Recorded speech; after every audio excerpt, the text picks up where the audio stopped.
a Roman scout lies flat against the ridge, dust in his teeth, sweat drying almost instantly in the heat before it can even reach his collar.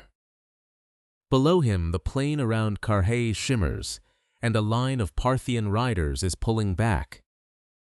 Slowly, raggedly, the way beaten men retreat. Behind them, almost lost in the glare, something else is moving. A long, patient column. Not horses. Camels. He doesn't know why that detail matters yet. Neither will the 50,000 Romans standing behind him. This is the summer of 53 BC. And the man who commands this army is not a soldier by nature. He is the richest man Rome has ever produced, a fortune built on real estate seized during Civil War chaos, on silver mines, on slaves trained and resold at a markup. His name is Marcus Licinius Crassus. And for years he has stood beside two men who have something his money cannot buy.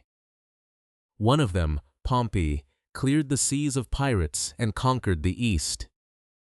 The other, a rising general named Julius Caesar, is carving his name into Gaul one campaign at a time. Crassus funded armies, he brokered deals, he put out the fire that nearly burned Rome, quite literally, buying burning buildings from their owners at the moment of maximum panic and profiting from the ash. But funding a war and winning one are not the same currency. And everyone in Rome knows it. So at nearly 60 years old, Crassus does what wealthy men without glory sometimes do. He buys himself a war. Parthia is the target, a kingdom to the east that Rome has never fully understood and has certainly never conquered. No formal justification is offered beyond ambition. The Senate does not authorize this invasion in any meaningful sense. Crassus simply raises 7 legions, more than 30,000 heavy infantry alongside cavalry and light troops, and marches east like a man, settling a score with history itself. Here's the first mistake, and it happens before a single blade is drawn. A local guide named Ariamnes, sometimes recorded as Abgarus, presents himself to the Roman column with local knowledge and apparent goodwill. He suggests a shortcut off the river Euphrates, where water and cover would have protected the army's flank, and out into the open desert, where the ground is flat, dry, and stretches to the horizon in every direction. Historians still argue about whether Ariamnes was a Parthian agent from the start or a man who simply misjudged the terrain and paid for it with his reputation. Either way, the Romans take the shortcut. The river falls behind them. The desert opens up like a held breath. You feel the change before you understand it. Water rationed by the cup instead of the skin. Feet blistering inside boots never built for this kind of ground. Officers checking maps that stop making sense the moment the river disappears from view. And this is where the trap stops being a possibility and becomes a certainty. Somewhere ahead, a Parthian noble named Surena is already positioning roughly 10,000 horse archers and a smaller, heavier force of armored cataphracts across the open ground, the exact terrain a Roman legion is worst equipped to fight on. Surena is young, wealthy in his own right, and commands one of Parthia's great noble houses. King Orodes II has taken the bulk of Parthia's main army north to deal with Armenia, leaving Surena with what looks, on paper, like a secondary force facing an army more than 3 times its size. On paper, the first Roman scouts to spot the Parthian line report something confusing. The enemy looks small, unarmored, almost not worth the fear already spreading through the ranks. Then the drums start, not trumpets, but a low, layered thunder from hidden drums, built specifically to unsettle men who have never heard anything like it. And the Parthians throw off the cloaks covering their armor, Steel and bronze catch the sun all at once. A wall of light where a moment ago there had been dust. Somewhere behind that wall, the camel train keeps moving. Nobody in the Roman ranks has asked what it's for. We'll come back to that. To understand why Crassus is standing in this desert at all, you have to understand what wealth could and could not buy him in Rome. He owned real estate across half the city. He controlled a private fire brigade that would only put out a burning building after negotiating its purchase price with the terrified owner mid-blaze. A business model built on other people's disaster. He financed campaigns, backed candidates, and held enough Senate loyalty in his pocket that men owed him not favors but survival. And still, at dinners and in the forum, the conversation always turned the same way. Pompey the conqueror, Caesar the rising general, and Crassus, the man who paid for other people's wars. Money in Rome bought comfort. It did not buy a triumph, the ceremonial procession through the city reserved for men who returned from real conquest. And Crassus wanted one badly enough to manufacture the war himself. So here he stands. 60 years old, in armor he has rarely worn in earnest, with his son Publius riding at the head of a cavalry detachment nearby. Publius has already earned a soldier's reputation fighting under Caesar in Gaul. The kind of reputation his father never managed to build, no matter how many armies he financed. Father and son in this moment represent two different versions of the same problem. One man who bought his war, and one man who actually knows how to fight it. That difference is about to matter more than either of them understands. The desert Ariamnes led them into offers no river, no forest cover, no high ground. Nothing a Roman commander would normally accept without a fight. But by the time anyone raises serious objections, the guide has vanished from the column, and the legions are already too deep in open country to easily reverse course. Turning back means days without secured water. Pressing forward means trusting a man who is no longer there to be trusted. There's one more thing working against them, and it isn't tactical. It's psychological. Roman legions are built to fight the way Rome always fights. Heavy infantry advancing in disciplined lines, breaking enemy formations through direct contact, absorbing losses and grinding forward until the other side collapses. It is a system that has conquered Gaul, Macedonia, and half the Mediterranean. It has never been tested against an enemy that refuses to come close enough to touch. Surena's horse archers open the engagement from a distance no Roman blade will ever reach. The first volleys arrive not as scattered harassment, but as a continuous, overlapping sheet of arrows, riders wheeling and firing without ever slowing their horses. Publius orders the front ranks into testudo, shields raised overhead and to the sides, the formation that has protected Roman soldiers from projectiles for 200 years. It works, for a while. The sound alone is enough to unmake a man's nerve. Arrow after arrow slamming into wood, a drumbeat with no rhythm and no end, until men stop flinching, simply because there's no longer any point.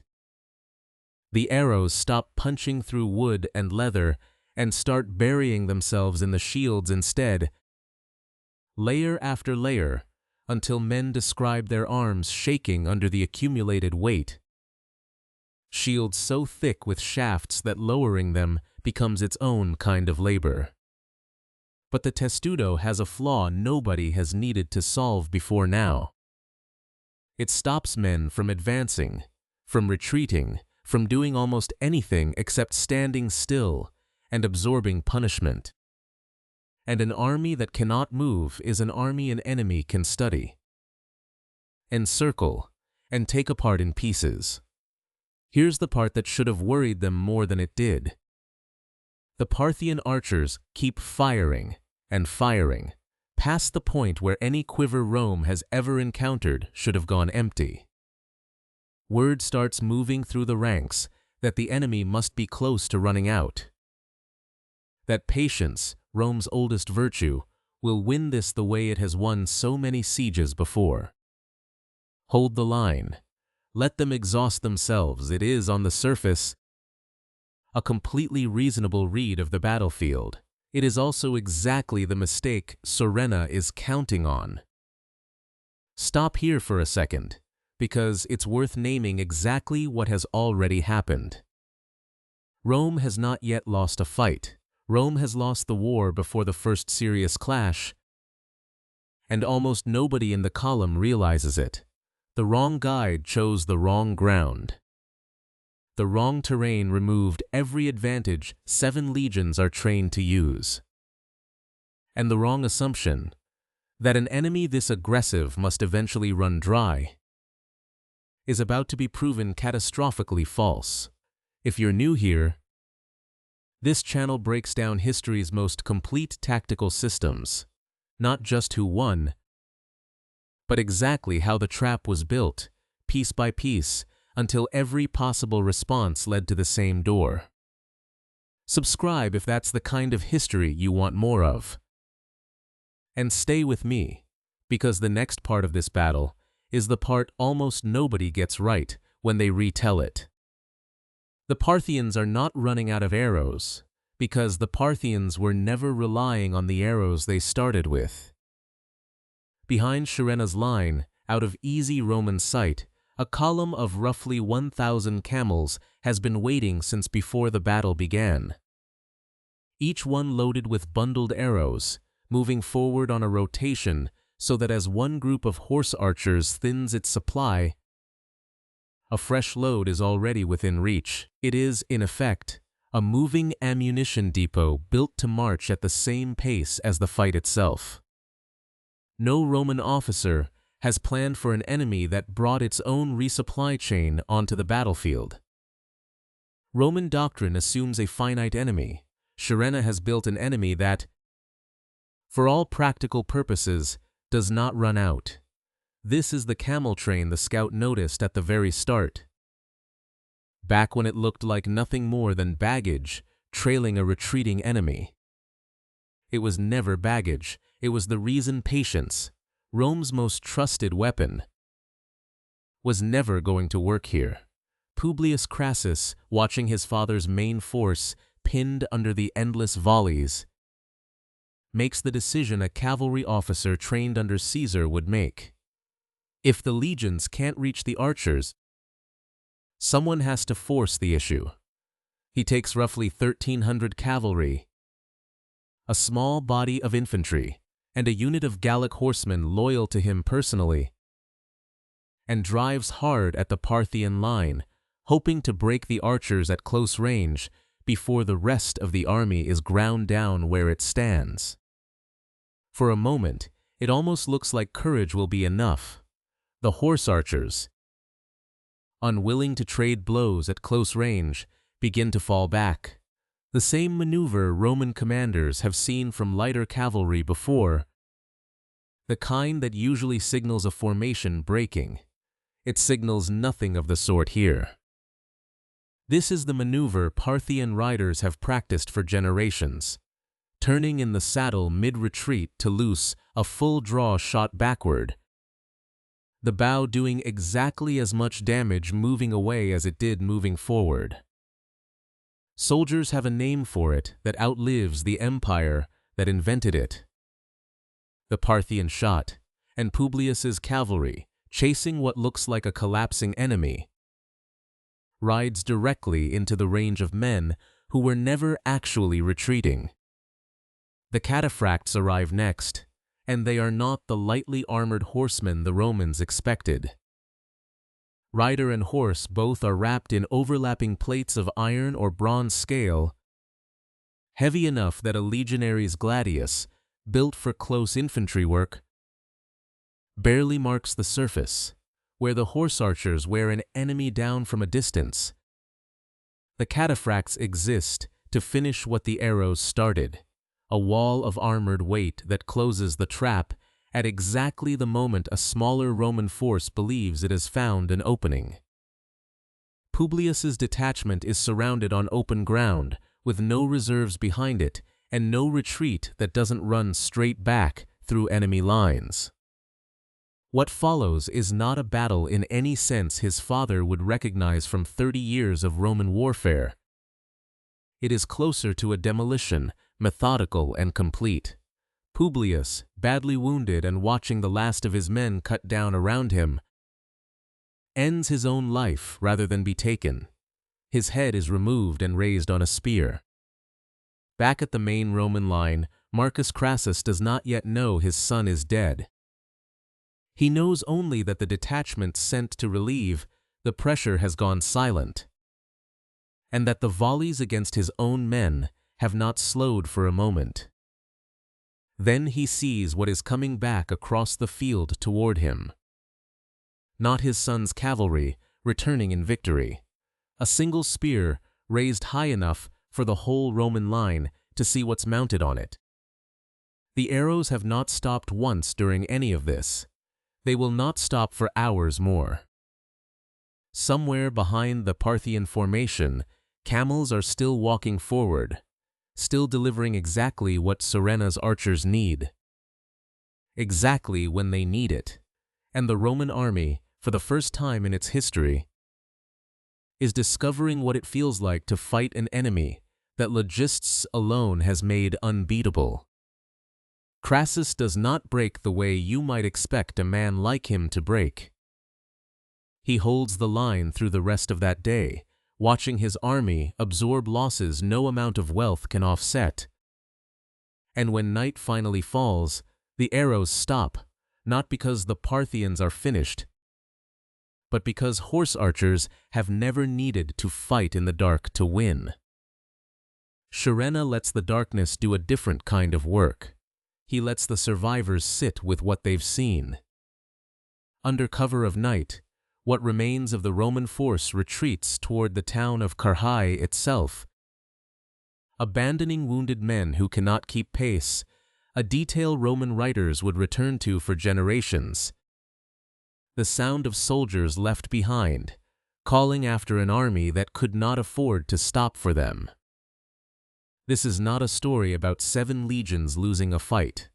This is not a story about one bad decision in the desert. This is the story of what happens when every option left to a trapped commander, hold, advance, wait, retreat, has already been accounted for by the man who built the trap. Surena is not finished, and he knows exactly what kind of ending will make the story travel. Rather than simply destroying what's left of the Roman force outright, he offers something worse, a negotiation, a chance for Crassus to meet him and discuss terms. An offer dressed in enough plausibility that a broken, exhausted commander might actually believe it's real. Crassus, with almost nothing left to lose, agrees to the meeting. What happens next is recorded with less certainty than almost anything else in this story, and historians are honest about that uncertainty. Some accounts describe a scuffle breaking out as Crassus is helped onto a horse. Roman officers suspicious of the arrangement, Parthian soldiers moving to surround him. Whether Crassus is killed in that confusion or executed deliberately once the meeting reveals itself as a trap, the sources don't fully agree. What they do agree on is that the richest man Rome ever produced dies within sight of his own surviving soldiers in a negotiation that was never going to end any other way. The detail that outlives the battle itself, that the Parthians poured molten gold into his mouth or into his severed head. A final joke about a man who spent his life chasing wealth he could never turn into glory, is almost certainly a later embellishment, added by writers who understood a good ending when they saw one. Historians treat it as legend, not fact, But legend or not, it tells you what kind of man Rome believed Crassus to be. Right up to the moment of his death, his head, by some accounts, made one more appearance. Reportedly, it was used as a stage prop during a performance of Euripides's Bacchae at the Parthian royal court. A play that, by grim coincidence, already features a severed head as its central horror. Whether staged deliberately or seized on as an available prop, it was Parthia's way of telling Rome exactly how thoroughly the humiliation had been designed. Here's an echo worth sitting with, even now. Militaries today still study Carrhae not as a story about cavalry beating infantry, but as one of history's clearest lessons in logistics as the true center of gravity in war. A modern army doesn't try to outfight an enemy's front line first. It tries to cut the supply route behind it, because Carrhae proved in blood that the side with an endless resupply chain doesn't need to be stronger. It only needs to never run out. And Surena, the man who built all of it, who read Rome's doctrine so completely that he turned every Roman instinct into a weapon against itself, does not get to enjoy the victory for long. Within roughly a year, King Orodes II, unwilling to let a subject's fame outgrow his own throne, has Surena executed. The greatest tactical mind of the campaign is erased not by Rome, but by the jealousy of the king he served. Rome's legionary eagles, captured that day, do not return home for more than 30 years. Recovered only through negotiation, not conquest, a small diplomatic footnote that quietly closes the wound Carrhae left in the Roman psyche. So what does Carrhae actually teach you once you strip away the arrows and the armor and the spear on the horizon?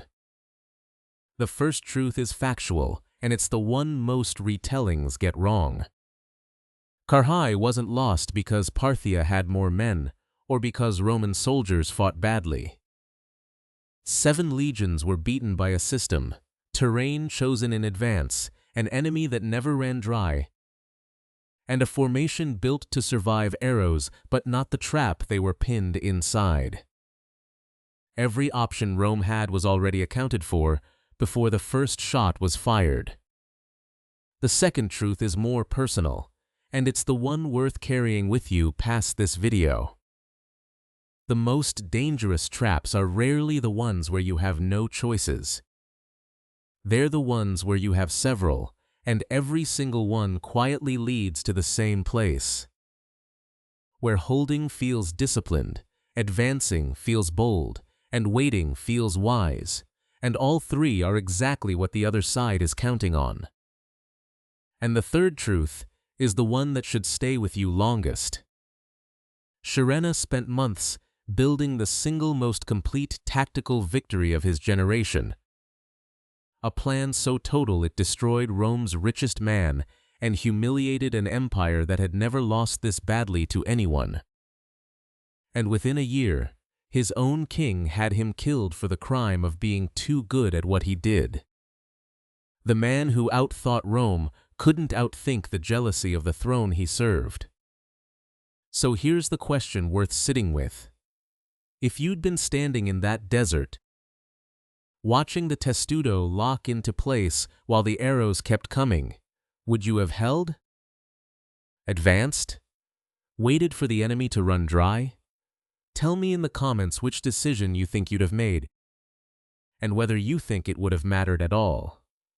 7 legions marched into that desert, believing Rome's discipline could survive anything. What actually waited for them wasn't a stronger enemy. It was a smarter one. And by the time anyone understood the difference, the trap had already closed.